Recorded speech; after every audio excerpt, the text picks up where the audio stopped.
students, now we will study about light. Okay, so next chapter is light.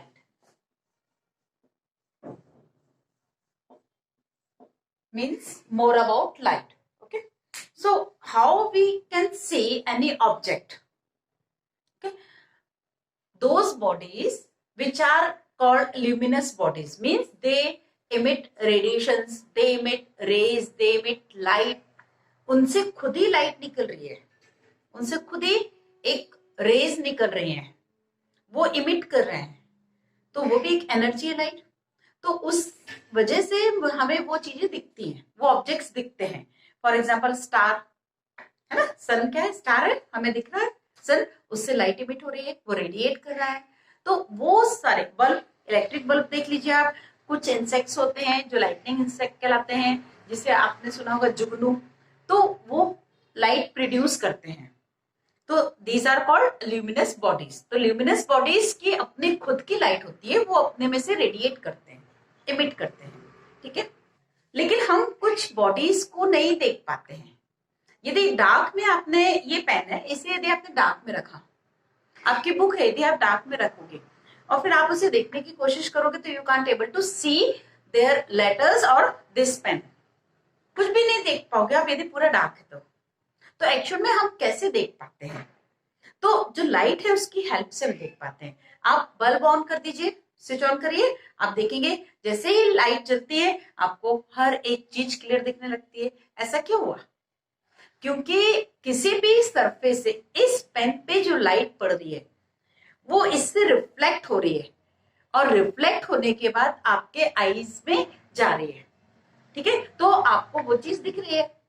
इसका मतलब है कि किसी भी एक ऑब्जेक्ट को देखने के लिए उससे रे यदि रिफ्लेक्ट होकर आपकी आंखों तक जा रही है तो आप उस चीज को देख पा रहे हैं. ठीक है, तो नॉन ल्यूमिनस थिंग्स को देखने के लिए हमें लाइट की जरूरत पड़ती है. It means light is the type of energy which by which और with the help of which our eyes enable to see. हमारी आंख हर कुछ देख सकती है उस एनर्जी की हेल्प से. ठीक है, तो ये लाइट का नेचर था. ओके, सो नेक्स्ट इज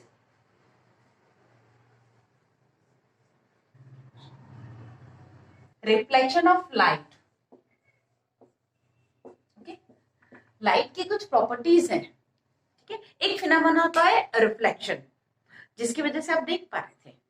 ठीक है, तो मतलब किसी भी एक सरफेस से जब लाइट उस पर फॉल होती है और वो वहां से लौट के वापस आती है, means in when a light is strike on a surface, non luminous surface भी कह सकते हो, on a surface, smooth surface, or you can say any surface, so it bounces back in the same medium.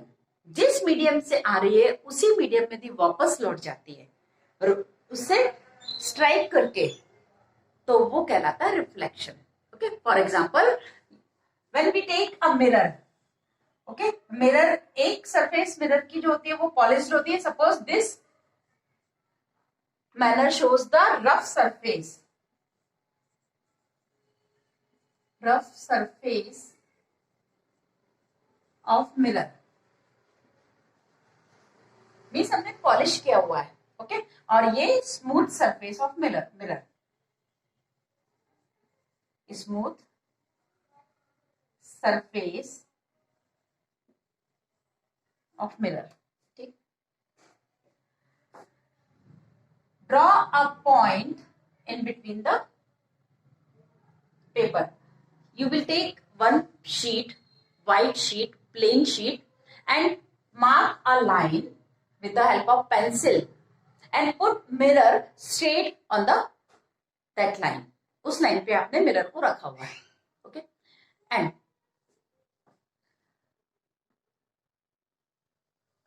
Draw a line which having angle less than 90 के angle से कम angle की एक line draw करिए and mark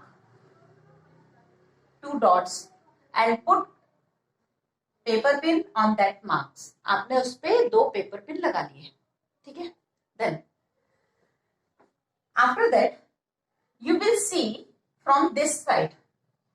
जब आप इसको यहां से देखोगे और आपने इसकी जो इमेज मिरर पे दिख रही है, उस मिरर पे जो पिन की इमेज दिख रही है उसे कॉन्साइड करते हुए, उसे ढकते हुए आप दो पिन और लगाएंगे इन दोनों की इमेज के ऊपर। ठीक है, तो आपने सपोज इसकी इमेज यहां देखी, उस पर एक पिन लगा दी, और यहां पर एक इमेज देखी, उस पर आपने पिन लगा दी। ठीक है, अब आप मिरर को अलग कर लीजिए। आप उसके बाद इन लाइंस को आप मिलाइए। ठीक, तो वो इस तरह से मिलेंगे। जहां आपने पिन लगाया था उस होल को पेंसिल से एनसर्किल कर लीजिए। आपको इस तरह से एक फिगर दिखेगा। ठीक है, अब आप एक परपेंडिकुलर लाइन ड्रॉ करिए इसमें। जिस पॉइंट पे आपने पॉइंट लगाया था वहां पर एक परपेंडिकुलर लाइन ड्रॉ करिए। इसे आप कहेंगे नॉर्मल, नॉर्मल या परपेंडिकुलर। ठीक है, ये वाली रे जो इस मिरर पर फॉल हो रही है वो रिफ्लेक्ट होके इधर जा रही है। ओके, वो इधर जा रही है। ये इमेज इसकी जो है वो यही शो कर रही है। आपने इसे यहां से वॉच किया था। Okay, you will see from this side. Okay, means opposite side of the incident rays. This rays a this ray is called incident ray. Okay, and this point is incident point, and this ray जो कि bounce off हो रही है, bounce होके back जा रही है, वो सेम मीडियम में है ना, वो कहलाएगी रिफ्लेक्टेड रे। ओके, ये आपने एक्सपेरिमेंट कर लिया। आपने, मैं फिर से रिपीट कर रही हूं, एक शीट ली, व्हाइट शीट, उसे प्लेन जगह पे आपने स्टिक कर लिया। उस पे एक पेंसिल से लाइन ड्रॉ करेंगे। उस लाइन पर आप एक डॉट लगाएंगे और वहां मिरर रख देंगे। ठीक है, अब आपने जैसे ही मिरर रखा हुआ है, इस साइड पे आप दो पिन, एक के पीछे एक दिखना चाहिए, आपने दो पिन उसमें फिक्स कर दी। ठीक है, और वो कम से कम ऐसा होना चाहिए 90 एंगल से छोटा होना चाहिए। ठीक है, अब आप उसके बाद इस साइड आ जाएंगे। यहां से आप उन पिन की इमेज को देखेंगे और उस इमेज, जहां इमेज दिख रही है वहां पर नेक्स्ट पिन लगाएंगे। तो आपने दोनों की इमेज पर दो पिन लगा दी। अब आप मिरर अलग कर लीजिए। फिर आप इन पिन की लाइन को उस पॉइंट तक मिलाएंगे और इसे भी करेंगे तो एक पॉइंट पे जाके वो मिल रही है, जिसे हम इंसिडेंट पॉइंट कहेंगे, वो ये है। ठीक है, इंसिडेंट पॉइंट से आप एक परपेंडिकुलर 90 के एंगल पे एक लाइन ड्रॉ करेंगे जिसे अपन नॉर्मल कहते हैं। ठीक है, जो रे आ रही थी उसे हमने इंसिडेंट रे कहा, और जो लौट के जा रही थी, रिफ्लेक्ट होके बाउंस होके जा रही थी, उसे हमने रिफ्लेक्टेड रे कहा। ठीक है, हमने मिरर अलग कर दिया। अब हम इसे प्रोटेक्टर से इसके एंगल को मेजर करते हैं। ठीक है, ये आई और ये आर, हमारे पास दो एंगल मिले। तो ये देखा गया ये दोनों एंगल तो बिल्कुल बराबर थे। मींस जो angle of I is equals to angle of R, मतलब incident angle is equals to reflected angle. ये क्या कहलाएगा, इंसिडेंट एंगल, और ये कहलाएगा रिफ्लेक्टेड एंगल, और angle of incidence and angle of reflection, कोई भी एक नाम लिख सकते हैं आप, angle of incidence and angle of reflection. Okay, this is angle of incidence and this one is angle of reflection. Okay, so आपके पास ये प्रैक्टिकल करने के बाद ऑब्जर्वेशन ये आया, आपके पास रिजल्ट ये मिला। ठीक है, तो हम अब इसे एक लॉ के फॉर्म में पढ़ेंगे।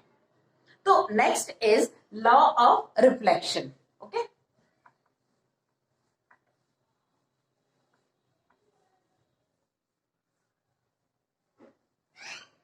There are two laws. क्या पढ़ेंगे आप, law of reflection, next is law of reflection.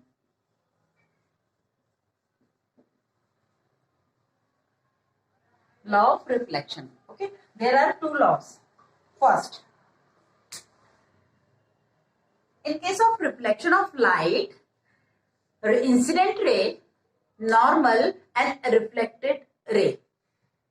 Okay, all the three are exist in a single plane. एक ही प्लेन पर आपको तीनों चीजें मिल रही हैं.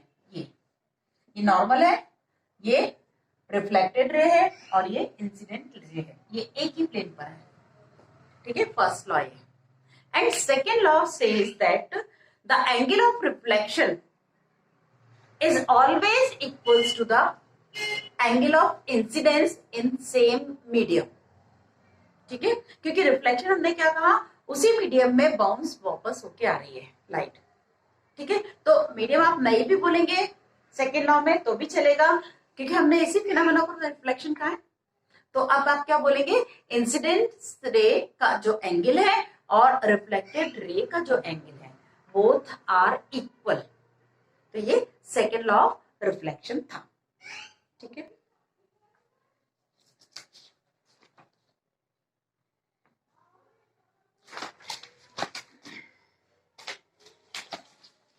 okay, there are some true and false. First, sun is a non-luminous object. No, sun is the luminous object. Clear glass in an example of a transparent object. Definitely. है ना, जो क्लियर ग्लास होता है, polished glass और एक clear glass, इन दोनों को differentiate करिए आप. जो क्लियर ग्लास होगा उससे लाइट बाउंस होके नहीं आएगी.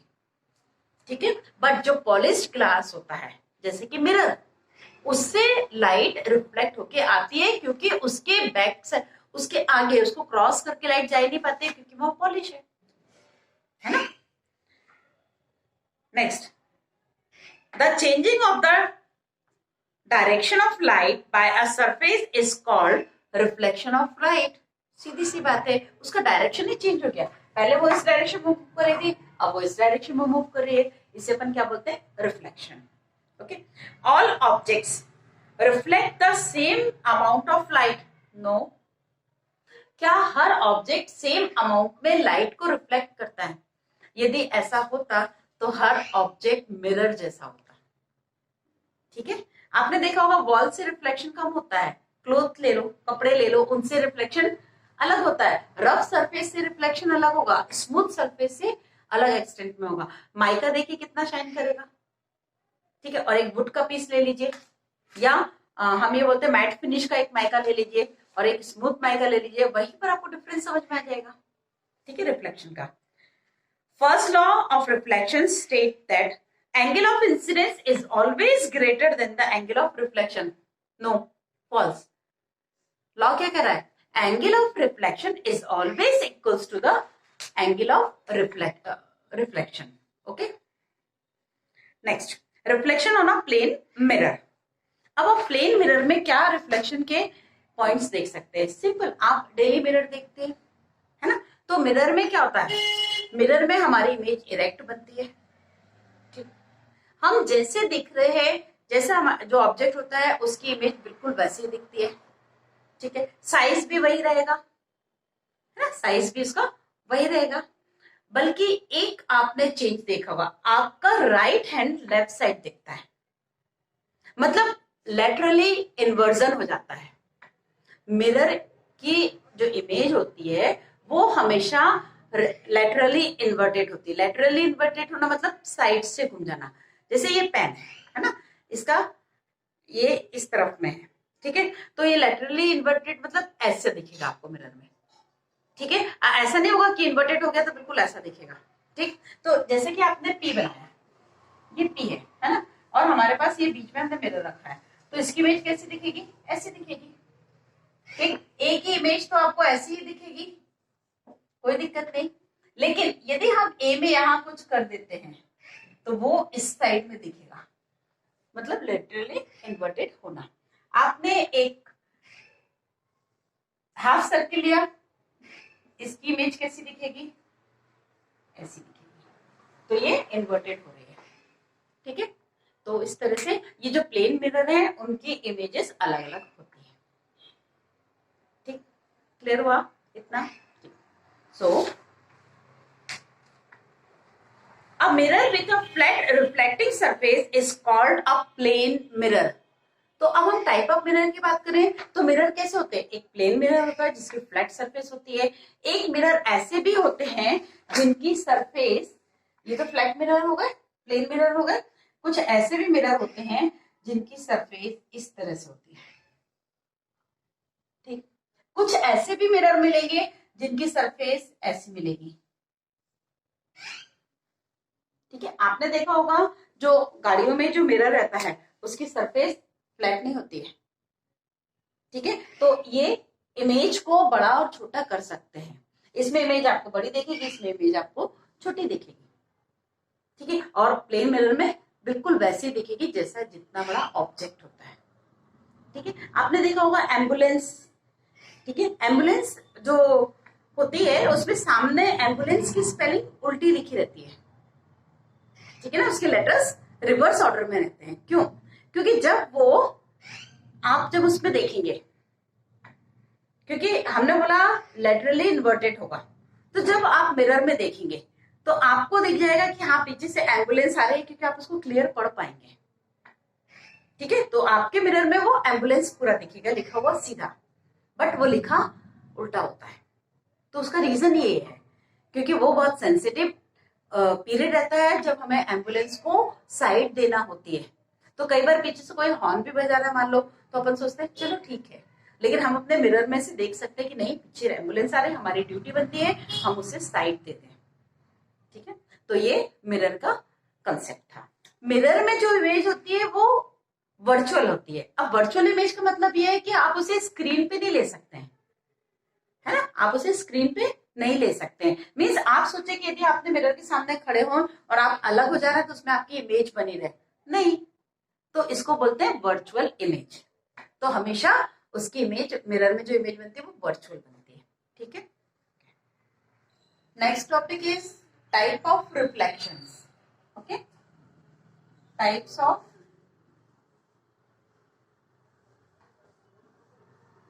Reflection. There are two type of reflection. First is regular reflection and second is irregular reflection. Regular and irregular reflection. Okay. So what is the difference between regular reflection and irregular reflection? You already know about the reflection, okay. When a light incident ray fall on a smooth surface from any medium and it bounces back to the same medium with or by a smooth surface, ठीक है। कोई एक polish surface से, बहुत एक smooth surface से एक कोई इंसिडेंट रे आ रही है और वो बाउंस बैक होके जा रही है, ठीक है। उसी मीडियम में जाना होता है उसे, तो ये कहलाता है reflection, okay. And regular reflection, when for this if parallel incident rays fall on a mirror or a smooth surface, so they reflected again parallelly. ये पैरेलल आ रही है तो ये रिफ्लेक्ट भी पैरेलल होंगे। यदि एक रेगुलर सरफेस से ये रिफ्लेक्ट हो रही है तो एकदम स्मूथ सरफेस होना चाहिए। ये मिरर है, okay. all these are incident rays and all these are reflected rays, okay। ये रे यहां से रिफ्लेक्ट होकर यहां जा रही है, ये सब अपने पैरेलल आ रही है तो सेम एंगल के साथ में पैरेलल बैक भी जाएंगी रिफ्लेक्ट होके, ठीक है, okay. And if we want to know about irregular reflection, it means when any rough surface, we will take any rough surface like cloth ले सकते हो आप, wall ले सकते हो, फ्लोर ले सकते हो, तो ये रफ सरफेस वाला कोई भी एक आप ऑब्जेक्ट ले लीजिए. Okay, so when light reflected from this surface is not maintain the angle of incident is equals to angle of reflection. Okay, उसका एंगल मेंटेन नहीं रहेगा. क्यों? क्योंकि जैसे ये यहां से आपने देखा यहाँ पर एक कर्व है, तो कर्व होने से इस लाइट का ये बाउंस किसी और उसमें होगी. ठीक है, आप पैरेलल भी भेजोगे उसके ऑपोजिट भी. सपोज ये यहाँ ये लाइट जा रही है तो डेफिनेटली ये रिफ्लेक्ट होके इस तरफ जाएगी. क्यों? क्योंकि सरफेस इस तरह से हो रही है. ठीक है, तो हाँ, ये इसका रिफ्लेक्शन इस तरफ होगा. ठीक, सॉरी मैंने एक बात बोल दी, उनका एंगल ऑफ रिफ्लेक्शन और इंसिडेंट दोनों रिफ्लेक्शन में सेम होगा. इंसिडेंस का और रिफ्लेक्टेड एंगल दोनों सेम होंगे.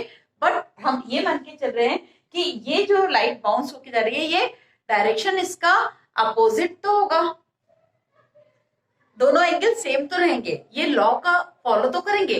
बट हम ये नहीं कह सकते कि ये लाइन पैरेलल आ रही थी तो जाएंगी भी पैरेलल. ठीक है, जैसे ये लाइन हमने ये रे ड्रॉ की, अब दूसरी रे जो जा रही है वो भी इसके पैरेलल जा रही है, लेकिन वो इस डायरेक्शन में रिफ्लेक्ट होगी. क्यों? क्योंकि सरफेस उसको उस डायरेक्शन में, क्योंकि सरफेस का जो एंगल है वो चेंज हो रहा है. ठीक है, तो स्मूथ सरफेस में तो कोई दिक्कत नहीं थी, बट इसमें इरेगुलर सरफेस में इरेगुलर रिफ्लेक्शन आपको मिलेगा. ठीक है, third one is multiple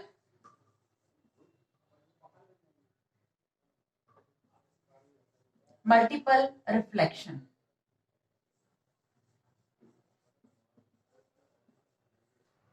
Multiple reflection. Okay, when an image of any mirror is act as object for the other mirror, so we will get multiple reflection. फिर से किसी भी एक मिरर की इमेज दूसरे मिरर के लिए ऑब्जेक्ट का यदि काम करती है, ठीक है, तो इससे एक और इमेज बनेगी. वो भी यदि किसी के लिए ऑब्जेक्ट का काम करिए तो वो एक और इमेज बनेगी. इस तरह से हमें मल्टीपल इमेजेस मिलती जाएंगी. इसे बोलते हैं मल्टीपल रिफ्लेक्शन. ऑब्जेक्ट एक ही है, बट हमने मिरर्स की सीरीज को, मिरर्स को इस तरह से अरेंज कर रखा है कि सपोज यहां पर यदि एक ऑब्जेक्ट हमने रखा हुआ है, ठीक है, हमने इधर पे एक मिरर रखा, तो इसका यहां पर इमेज बन रही है, इसमें इमेज बन रही है. ये इमेज इस मिरर के लिए ऑब्जेक्ट का काम करेगी.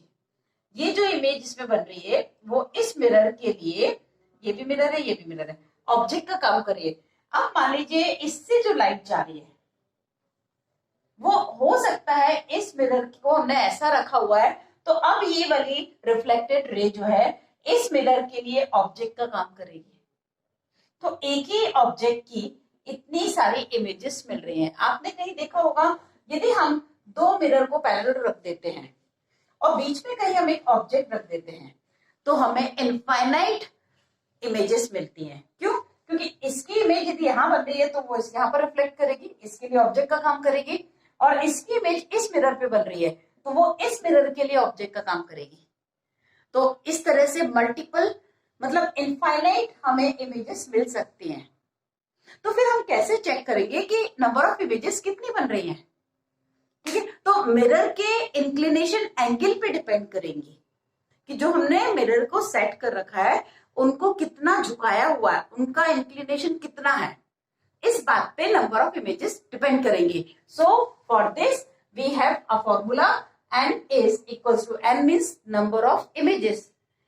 ओके, एंड हम 3 डायमेंशनली सोच रहे हैं तो 360 के एंगल में बात करेंगे. सो 360 डिग्री अपॉन थीटा. थीटा क्या है? कितने एंगल से आपने इन मिरर्स को सेट कर रखा है, उनके बीच में कितना एंगल है. Okay, -1. If you will take mirrors at 90 angle, आपने दोनों मिरर को 90 एंगल पे रखा हुआ है, मीन्स एक ऐसा है और एक ऐसा है. So how many number of images you will get? So if theta is equals to 90, okay, so number of images n is equals to 360 by 90 minus 1 कितना देगा? Here 3 images. क्यों? क्योंकि 9 4 जा 36 माइनस 1 4 माइनस 1 3 इमेजेस मिलेंगे आपको। ठीक है, यदि आपने इसे 60 का एंगल लिखा, suppose n theta is equals to 60, okay, so n is equals to 360 upon 60 minus 1, 6 6 जा 36 minus 1 means you will get 5 images. If theta is equals to 0, so n is equals to 360 upon 0 minus 1. बहुत सारी infinite images मिलेंगी आपको। ठीक है, तो ये multiple reflection था। तो मल्टीपल रिफ्लेक्शन के कंसेप्ट पे बेस्ड आपने यदि कैलिडोस्कोप देखा है, कैलिडोस्कोप क्या होता है? चलो, आप कभी पता नहीं आपने देखा है कि नहीं, बाकी मैं आपको बता देती हूँ। इसमें मल्टीपल रिफ्लेक्शन का कंसेप्ट लगेगा। ओके, कैलिडोस्कोप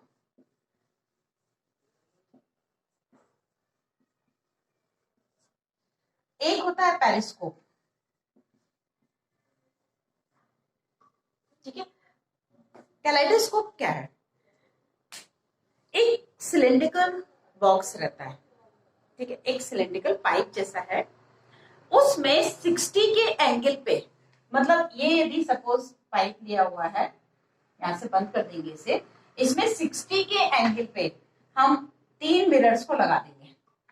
इसके अंदर, इस बॉक्स के कार्डबोर्ड का जो पाइप है उसके अंदर हमने ये मिरर को 60 के एंगल पे लगा रखा है। ठीक है, अब ये फिक्स कर दिया हमने। अब इस पाइप के एक पार्ट में कहीं हम थोड़े से कलरफुल ग्लासेस को रख देते हैं और स्पेस रखते हैं। यहां पर हमने एक ट्रांसपेरेंट शीट लगा रखी है। ठीक है, सेलोफेन की शीट, इसमें शीट लगा रखी है। मतलब ये कि ये जो पीसेस हैं ग्लास के, वो एक जगह पर ही, बट वो मूव कर सके, इतने फ्री हो कि मूव कर सके। हम इस पाइप को घुमाएंगे, क्योंकि अंदर से ट्रायंगुलर शेप है, बाहर से भले ही ये गोल है, बट ये ट्रायंगुलर शेप का मिरर से इसको बंद कर रखा है। ठीक है, अब उसके बाद जब हम यहाँ पर ये ट्रायंगुलर शेप के ग्लासेस हैं, कलरफुल ग्लासेस हैं, जब हम इसे घुमाते हैं, इसे रोटेट करेंगे, तो ये जिस भी डायरेक्शन में कैसे भी पड़े हो, लेकिन इनमें एक मिरर में जो इमेज बन रही है वो दूसरी मिरर के लिए ऑब्जेक्ट का काम कर रही है। इस तरह से बहुत ब्यूटीफुल, कलरफुल, बहुत सारे इसमें फॉर्म्स तैयार होते हैं। तो आप उसे रोटेट कर करके, हम एक्चुअली में रोटेट करके क्या करेंगे, पोजीशन चेंज करते हैं। पोजीशन चेंज करने से उनकी इमेज भी चेंज होती जाएगी और अलग अलग फॉर्मेशन उसमें दिखते जाएंगे। तो ये कैलाइडोस्कोप। ओके, एंड अब पेरिस्कोप क्या होता है? इसमें हमने क्या किया, मिरर को 60 के एंगल से प्लेस किया, 3 मिरर को। ठीक है, पेरिस्कोप क्या होता है? मान लीजिए आप, चलिए ये इस तरह का अरेंजमेंट होता है।